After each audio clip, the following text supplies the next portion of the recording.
There's a lot of things that I didn't think I could do until Willow. She's just made us all better.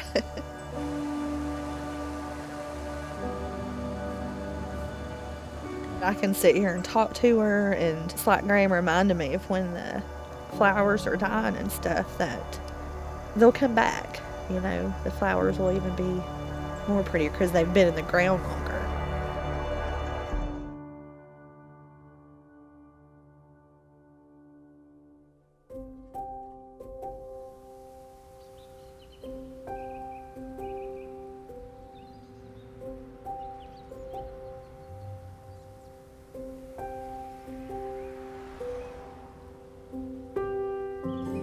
I remember sitting on the porch. I could see the road and I would just watch cars drive by, just wondering where they were going, who they were going to go see, wishing that I had that family to go and just ride around with.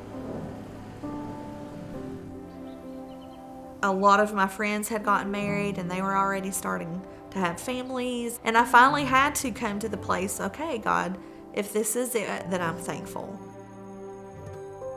I was getting ready to finish up school. My best friend, Savannah, had just had a baby girl. I was going to go out there and help her.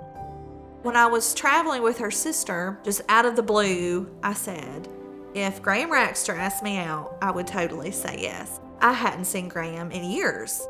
Within a week time, I got a message through Facebook, and it was Graham. And I just remember thinking, this can't be happening. He knew he was supposed to message me. It was a crazy, quick dating, engagement, and marriage. My sisters weren't surprised, and I think that helped me know, okay, this isn't an insane idea. He was totally open for more kids. We decided, hey, let's give this a try.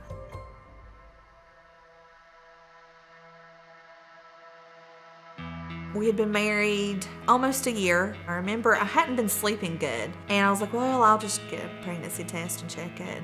And it said yes. You know, the nurse was like, everything looks great. She was like, it's a baby girl, and her name was going to be Willow. It was just one of those things that I just knew that's what her name was supposed to be, Willow Quinn. About when we hit the 7th month, I started having high blood pressure. They wanted me to come to Chattanooga. We were there through spring break and through Easter. On Monday after Easter, the doctor came in that day and they said, you know, I think it's time. They broke my water about 3:30 that morning, and she come at 8:38 a.m. And I just remember staring at her. Like, there is this perfect, most beautiful girl in my hands. And the love of her daddy and me together and God's love made her. Like, I can't believe she is mine. They had told me, you know, if she needs to go to the NICU sooner, you may not get to hold her. And I was so excited because that gave me a huge sign that, hey, she's doing pretty good.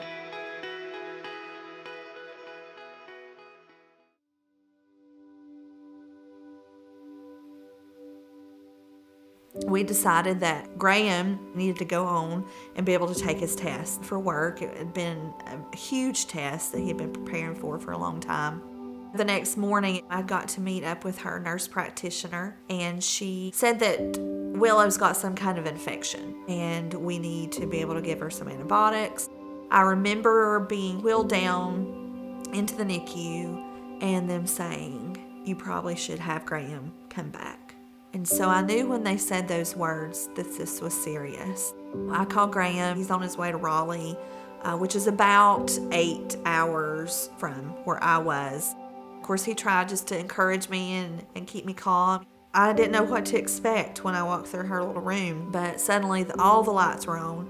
They'd moved all the babies out, but her. And her nurse looked at me and said, she's a sick, sick girl.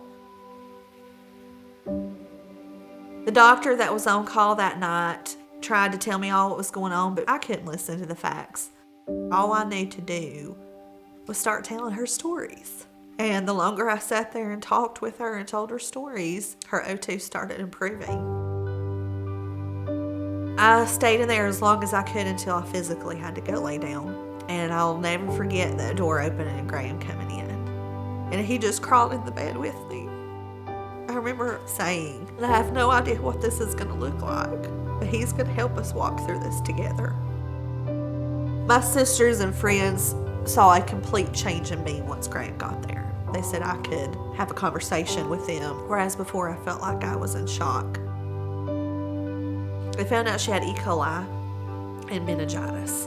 They had her on some pretty high-power medications and made sure to, explain to us that she was definitely still not out of danger. And it was just literally going to be minute by minute, day by day kind of thing. I really felt like after her 1-week birthday that, hey, this may be a long road, but we're going to do it.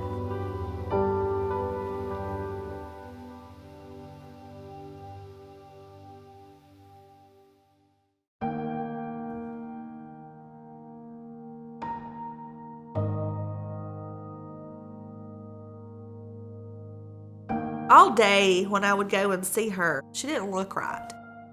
The doctor said we have found a second brain bleed and there is a mass in the front of her head, that they pretty much had done everything possible. One of the nurses says, "Do you want to hold her?" And I remember thinking, if they're allowing me to hold her, here she is hooked up to all this stuff. They must know.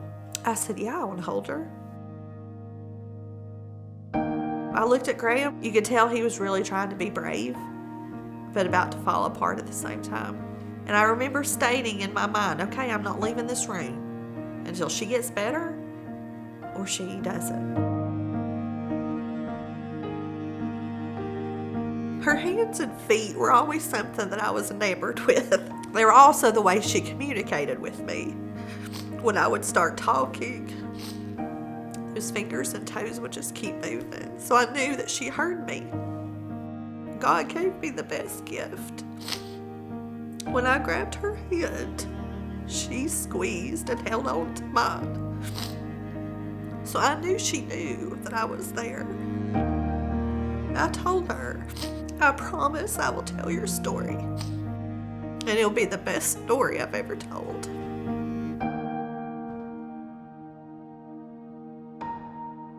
We sat there for a while. Graham got to hold her, and you could see the pain on his face, and almost a defeated, "I can't fix this." He said many a times to Willow and myself, "I wish it was me. I wish that you and Willow could go home, and I wish it was me that was dying." All I could do was stare at Willow and just hold on to her hand. And bless her heart, she was so swollen, and her little hand was so heavy.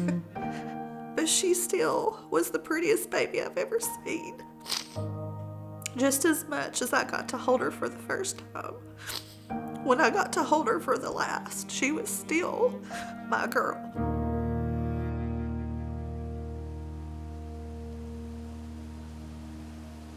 She got to hold my hand until she got to hold his.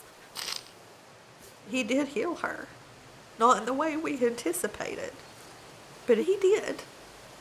And now he's getting to take care of her until I'm able to be with her again.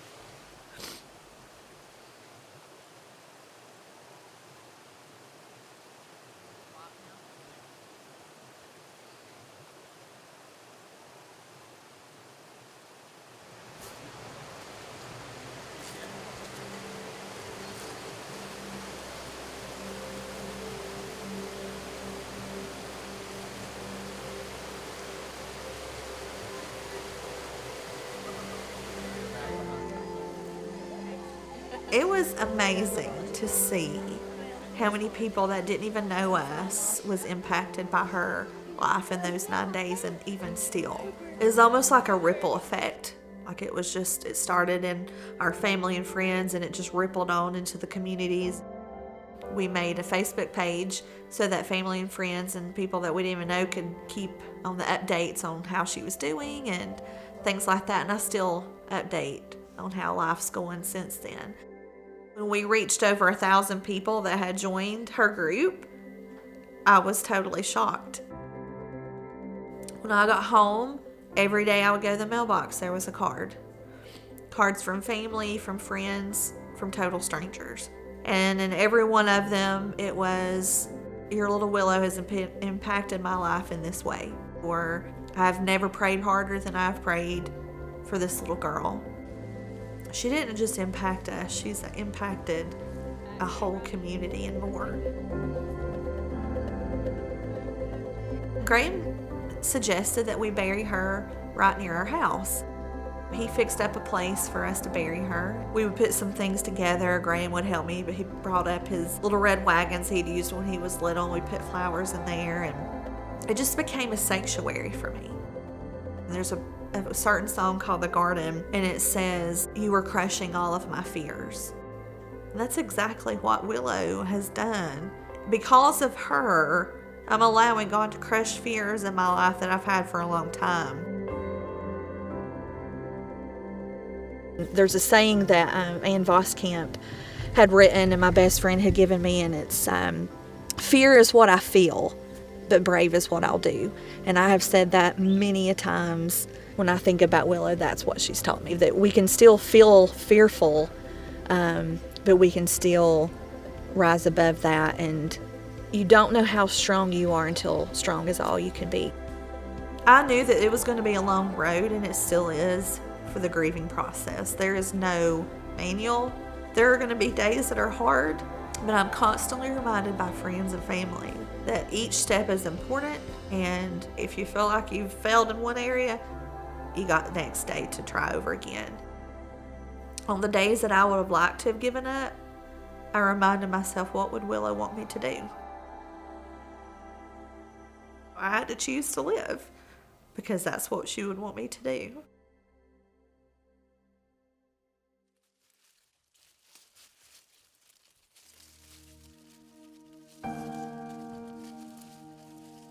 When bitterness tries to rise up in my heart, I have to choke it daily. The first time that I felt that bitterness nudge was whenever I thought of this baby that was beside Willow. The mom and dad never came, and I remember saying, "God, why can't it be that baby that died instead of mine?" Because I promised I would have loved Willow and took care of her. And as soon as I said it, the words that came through my mind was, I wouldn't have gotten the glory.